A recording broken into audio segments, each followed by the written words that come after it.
19 June শুক্রবার বাংলাদেশের আবহাওয়ায় আবারও বড় পরিবর্তনের ইঙ্গিত মিলেছে। আকাশে মেঘের ঘনঘটা বাড়ছে, বাতাসে আর্দ্রতার চাপ স্পষ্ট, আর দেশের বিভিন্ন অঞ্চলে বজ্রসহ বৃষ্টির সম্ভাবনা তৈরি হয়েছে।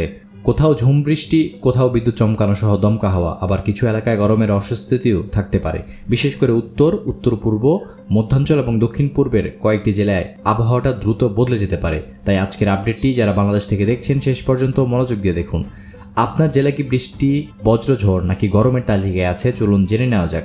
বাংলাদেশের আবহাওয়া অধিদপ্তরের সর্বশেষ পূর্বাভাস অনুযায়ী 19 জুন শুক্রবার সকাল 9টা পর্যন্ত রংপুর, ঢাকা, ময়মনসিংহ, চট্টগ্রাম ও সিলেট বিভাগের অনেক জায়গায় অস্থায়ীভাবে দমকা হাওয়া ও বিদ্যুৎ চমকানো সহ হালকা থেকে মাঝারি ধরনের বৃষ্টি অথবা বজ্রসহ বৃষ্টি হতে পারে। এর পাশাপাশি রাজশাহী, খুলনা ও বরিশাল বিভাগের কিছু কিছু জায়গাতেও বৃষ্টির সম্ভাবনা রয়েছে।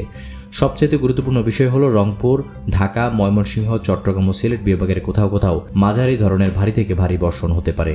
অর্থাৎ কিছু এলাকায় স্বল্প সময়ে বৃষ্টি বেশি হলে নিচু জায়গায় সাময়িক জলাবদ্ধতা দেখা দিতে পারে। বিশেষ করে সিলেট, ময়মনসিংহ, চট্টগ্রাম ও রংপুর অঞ্চলে আকাশ বেশি মেঘলা থাকতে পারে এবং দুপুর থেকে রাতের মধ্যে বৃষ্টির প্রবণতা বাড়তে পারে। ঢাকা বিভাগেও মাঝে মাঝে মেঘ জমে দমকা বাতাস ও বজ্রসহ বৃষ্টির সম্ভাবনা উড়িয়ে দেওয়া যাচ্ছে না। তবে বৃষ্টির এই পরিস্থিতির মধ্যেও দেশের কিছু অংশে গরমের প্রভাব থাকতে পারে।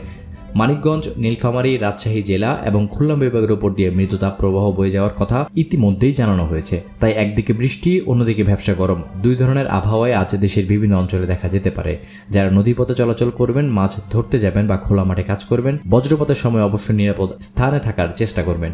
বৃষ্টির সময় গাছের নিচে, খোলা মাঠে এবং টিনের চালের নিচে এবং বৈদ্যুতিক খুঁটির পাশে দাঁড়ানো সম্পূর্ণ নিষেধ। সব মিলিয়ে 19 জুন বাংলাদেশের আবহাওয়া থাকবে বৃষ্টি, বজ্রপাত, দমকা হাওয়া এবং কিছু অঞ্চলে গরমের মিশ্র প্রভাব।